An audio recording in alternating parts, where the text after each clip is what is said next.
Somente em janeiro, falando bem sério agora, em janeiro agora de 2020, a Fundação de Vigilância em Saúde do Amazonas já registrou 1.600 casos confirmados de dengue.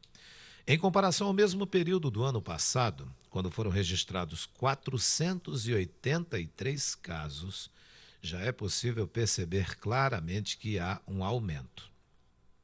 O dobro, pouco mais do que isso, quase o triplo. E é sobre esse assunto que a gente agora conversa com o chefe do Departamento de Vigilância Ambiental da FVS, Helder Figueira. Ele deu entrevista nessa reportagem também. Bom dia, Helder Figueira. Obrigado por atender a equipe do Grupo Diário de Comunicação, o nosso convite, e sinta-se bem-vindo. Muito obrigado, Patrick, pelo convite. Bom dia a todos os ouvintes. É sempre um prazer poder colaborar, estamos sempre à disposição.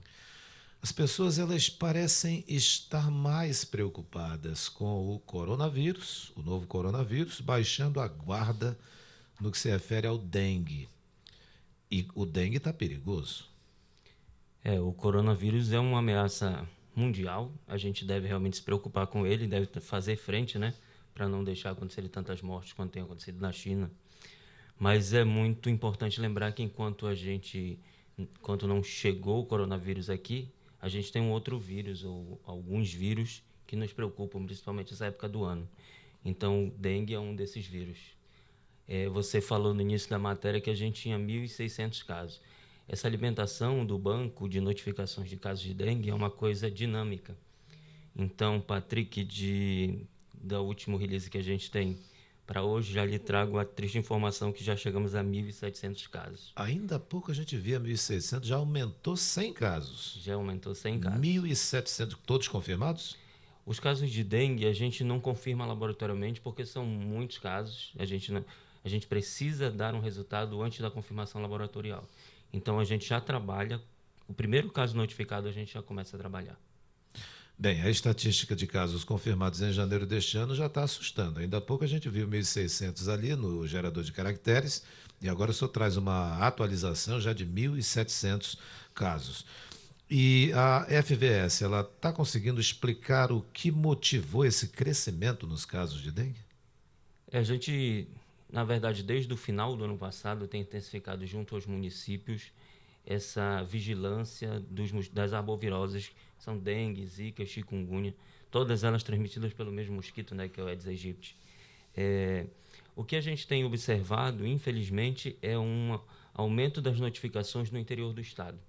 Manaus, por exemplo, você tem 2 milhões, mais de 2 milhões de habitantes, nós temos 270 casos somente. É muita coisa, cada caso é importante, mas se você compara, por exemplo, com o município de São Gabriel da Cachoeira, que tem uma população muito menor, já teve quase 400 casos de dengue esse mês de janeiro.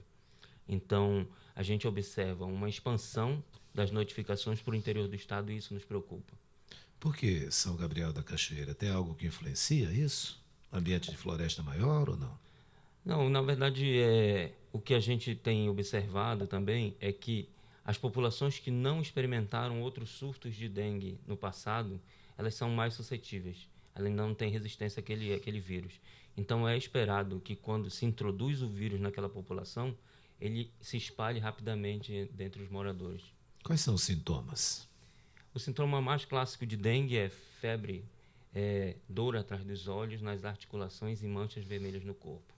A gente recomenda, então, se você sentir esses sintomas, procure a unidade básica de saúde para ser observado, medicado. A gente lembra que não existe uma medicação específica para dengue, mas você tem os medicamentos paliativos para ajudar nessa sintomatologia. E como é que está sendo o combate? Ainda há pouco lá no Sambódromo a gente viu lá naquele borrifador, se chama de algo espacial, algo assim, Exato. não é? E o senhor me falava antes de começarmos essa entrevista aqui nos bastidores que há algo colocado em determinados locais. Eu vou citar um pozinho, mas eu queria que o senhor falasse o nome mesmo disso. A gente tem, como eu já falei, a gente não tem um medicamento, por exemplo, para dengue. A gente também não tem uma vacina contra a doença. Isso dificulta o controle. E qual é a maneira mais eficaz da gente combater, então, a doença? Evitar que você tenha mosquito voando e picando as pessoas. E a forma mais efetiva de se combater esse mosquito, de controlar os mosquitos, é com o uso de larvicidas, eliminando a fase ainda aquática do mosquito. O que você viu lá na matéria, que é um pozinho, uma colherzinha que o rapaz está colocando, é um larvicida que a gente usa de uso exclusivo do serviço público, mas você não precisa ter um larvicida em casa para controlar. Você pode fazer uma vistoria no seu quintal, uma vistoria mesmo dentro de casa. É muito comum a gente observar, por exemplo, proliferação de larvas de mosquito num condensador que tem atrás da geladeira. E a gente nunca imagina que possa ter mosquito proliferando lá na cozinha. Aquele recipiente lá onde a água Que a água acumula acumula do degelo. e que condensa. Naquele local, atrás da geladeira, portanto, dentro das casas, pode ser um criadouro? A gente sempre fala que mosquito Aedes aegypti gosta de estar dentro de casa ou perto de casa. Então, observe todo lugar que possa acumular o mínimo de água é um potencial criador do mosquito. E você elimina o criadouro, você não elimina só um mosquito, você está eliminando vários deles ao mesmo tempo. Mas isso tem que ser todos os dias? Todos os dias é o ideal, mas a gente já tem um estudo junto com a Fiocruz que basta que você se dedique a essa vistoria durante 10 minutos. Na semana, você já consegue controlar os mosquitos que possivelmente proliferariam lá no seu, na sua residência. E nos quintais das casas? Ou seja, ao ar livre ali? Nos quintais das casas é importante observar acúmulo de material, garrafas, vasos. A gente sempre observa, por exemplo, os vasos sanitários que estão emborcados, que estão lá sem uso no fundo do quintal, acumulam muita água e servem de criadouro. Cacos de vidro colocados no muro é muito comum também que sejam criadores de dengue. Pois é, interessante essa questão do caco de vidro que o senhor aborda, porque pode proteger de evitar o ladrão, mas é uma excelente forma do mosquito ali se procriar, né? A água da chuva cai ali, fica ali parada. É o ambiente ideal, né? O mosquito dengue gosta de água parada, limpa e sol. Então, quanto mais quente o ambiente, mais rápido ele acelera o metabolismo, né? A proliferação. A gente observa, por exemplo, que esse é o período do ano que você tem mais notificações de casos, que você tem mais mosquito, que você tem mais chuva e você tem um calor também na cidade. É no inverno, o senhor falou do período assim, mas a gente está vivendo o inverno ainda, né? Amazônico com períodos de sol. Esse é o ambiente ideal para o mosquito? Esse é o ambiente ideal. Existem alguns estudos publicados que comprovam que o mosquito, colocando um ovo no período sazonal, digamos em outubro do ano passado, ele fica lá no recipiente esperando esse momento, que é o momento das chuvas, para que as larvas, para que ele ecloda e solte as larvas. Então é um ovo muito resistente, que espera esse momento ideal, que é justamente esse momento que a gente vive agora. Chuva e sol forte. Dengue pode matar? Dengue mata. É importante considerar que você foi à unidade básica de saúde, foi medicado, mas começa com algum sinal de sangramento, isso é um fator preponderante para você considerar aquele um caso grave, em potencial risco de óbito. Então, volte à unidade de saúde, procure o pronto-socorro, isso é um caso grave de dengue. Pois é, o pessoal também falava até recentemente na dengue hemorrágica. É essa questão do sangue que o senhor falou? A gente tem atualmente circulando no Brasil 4 sorotipos de dengue, né? Dengue 1, 2, 3 e 4. Geralmente, quando a pessoa tem um primeiro quadro de dengue, seja de qual deles for, ela não vai evoluir, ela vai evoluir de forma benigna na maioria das vezes. Mas se ela tem um segundo quadro de um outro sorotipo, é possível que ela tenha episódios de sangramento, episódios de hemorragia. Então, não existe um tipo de dengue que é a dengue hemorrágica. A dengue, ela pode se transformar num quadro hemorrágico. Qualquer uma delas. Esse ano que está começando, já houve alguma confirmação de óbito? Não, felizmente a gente não tem nenhuma confirmação de óbito por dengue. Isso foi muito da população e do sistema que tem ajudado bastante, do sistema de saúde, de ser ágil, né? A população buscando serviço e a gente está capacitando os profissionais de saúde para que saibam atender e conduzir a clínica do caso. E a mesma preocupação dos senhores lá da FVS-AM em relação à chikungunya e ao Zika, já que é o mesmo mosquito que transmite? É o mesmo mosquito, é um mosquito realmente competente, né, para transmitir doenças, e muito bem adaptado ao nosso convívio. A gente, felizmente também, Zika e chikungunya tem dado uma estabilizada. Zika em torno de menos de 10 casos, chikungunya menos de 20 casos no estado, Mas é importante lembrar que todos esses casos foram confirmados laboratorialmente, ou seja, o vírus Zika e chikungunya continua circulando entre os mosquitos e é possível que você seja cometido, infelizmente, por uma dessas situações. Então, essas duas doenças, a gente está mais tranquilo. A gente está bem mais tranquilo, mas sempre alerta. Bem, falando em alerta, o senhor já fez alguns, a população aqui, e quais são os principais alertas mesmo que a sociedade precisa saber, não baixar a guarda, porque essa doença mata, ela prejudica bastante as pessoas, crianças também. A gente tem um reporte, por exemplo, da OPAS que mostra que esse ano passado, 2019, foi o ano que mais teve dengue nas Américas. A gente vinha já de alguns anos de redução no estado do Amazonas e você observa que agora, logo em janeiro, a gente tem, como você bem observou, quase o triplo de casos do que a gente teve no ano passado.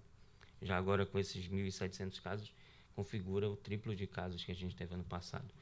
Então, a gente não consegue só o serviço público dar conta e você não vai conseguir nunca, com fumacê, como a população sempre observa, com o uso de inseticida, controlar mosquito. A gente precisa do auxílio da população, fazendo aquela vistoria que a gente já comentou, olhando a casa, olhando o quintal, verificando se não tem acúmulo de água e, se tiver, colocar areia, virar, jogar o lixo adequadamente. E se você tem, por exemplo, intermitência no fornecimento de água, isso é muito comum aqui em alguns bairros. É importante que você mantenha aquele balde, aquele camburão sempre tampado, para que também não seja um criador. Ou de cabeça para baixo, como a gente chama, né? Emborcado ali. Ou emborcado, se for o caso. As aulas recomeçaram e as crianças estão na aula de manhã, algumas à tarde, em creches. O senhor orienta a passar o repelente nas crianças, mesmo elas indo para a aula diária, todos os dias passar o repelente? O Aedes aegypti ele tem uma característica de ter horários específicos ou mais frequentes de picada. Então, geralmente no início da manhã e no final da tarde. Então, é muito interessante que os pais, havendo a possibilidade, façam uso de repelente e de fardamentos com manga comprida, porque também é uma outra característica. O mosquito de dengue não tem um voo muito alto. Geralmente ele vai picar nas pernas até a altura do joelho. Então é importante que você use uma calça comprida e repelente, se tiver, é o ideal. Quer dizer que ele não voa no adulto assim para cima da cabeça, é mais embaixo, da cintura para baixo? Seria isso? Vamos dizer, ele tem a capacidade de voo Sim. alto, mas ele tem preferência pelas extremidades. Pés, mais estratégico, canelas. Pés, do joelho para baixo. É aí que ele vai lá e diz assim, ô, beleza, vou picar esse cara aqui, é isso aí. A pessoa fica mais distraída e é o momento que ele se aproveita. Isso está constatado, confirmado? Isso é confirmado. Então as crianças que não tem uma altura assim, eles vão lá no joelho ou vão no rosto, por exemplo, baixinhas? Eles podem picar em qualquer área do corpo, mas tem essa predileção pelas partes mais... Pelas canelas. Do joelho, canela, pés. Por isso que o senhor está orientando que use calça comprida. Sempre calça comprida quando puder e repelente, se houver possibilidade. E manga comprida se houver necessidade, aliás, se puder isso nas escolas. Se né? puder, né? Depende do fardamento da escola. Bem interessante esse fato. Eu acredito que pouca gente sabia dessa predileção por parte do mosquito, né? Dessas extremidades do corpo, pés, canelas, coxas. É um mosquito muito bem adaptado, né? Tanto que ele tem toda essa capacidade de estar trazendo, infelizmente, epidemias pelo mundo afora. A gente viu que alguns da parte da saúde fizeram até com o mosquito macho, mosquito fêmea, para esse matar, enfim, não avançou essa parte ainda? Tem avançado algumas estratégias mais modernas de controle vetorial, como o uso de Wolbachia, né, em algumas populações de mosquito. Tem avançado também a questão de mosquitos que são irradiados, mas isso todos são estudos, eles já em alguns municípios já tem uma coisa mais consolidada, mas o fato é que nessas questões você precisa ter uma fábrica de mosquito especial. Então é uma estrutura muito grande para você produzir uma quantidade muito grande de mosquito. E ainda tem o fato de quando você coloca mosquito na população, a população acha que você está soltando mosquito e aumentando a densidade. A pessoa percebe que tem mais mosquito na área e começa a usar mais inseticida que vende no supermercado. Isso atrapalha um pouco a estratégia. O uso do bom e velho mosquiteiro. O senhor aconselha também nas casas? Mosquiteiro é interessante, mas como eu falei, Aedes aegypti é um pouco diferente daquele mosquito que é o Culex, que vem aqui zunindo no ouvido. Aquele o mosquiteiro resolve bem. Malária, por exemplo, o mosquiteiro resolve bem, porque os mosquitos de malária e o Culex têm hábito noturno, então é quando você está dormindo. Aedes não, Aedes tem um hábito diurno. Ele pica durante o dia até as 9 da manhã e no finalzinho da tarde. Horário que a maioria das pessoas não está fazendo uso de mosquiteiro. O mosquito danado, né? Esse aí. Chefe do Departamento de Vigilância Ambiental da FVS, Helder Figueira, muito obrigado por sua participação aqui conosco e essas explicações e, acima de tudo, esses detalhes para a população manter dentro de suas casas e fora delas, tudo limpo ali, evitar água acumulada. Muito obrigado por sua participação. A Fundação de Vigilância e Saúde é que agradece o convite. A gente está sempre à disposição da população e qualquer dúvida, ou você pode mandar aqui para a rádio, pelas redes sociais. A gente fica disponível a responder e colaborar sempre. Vocês têm ali um canal direto com a população? A gente atualmente faz uso massivo do Instagram, que você pode usar, FVSAM, e lá a gente pode tirar as dúvidas se você precisar. Mais uma vez, obrigado. Eu que agradeço.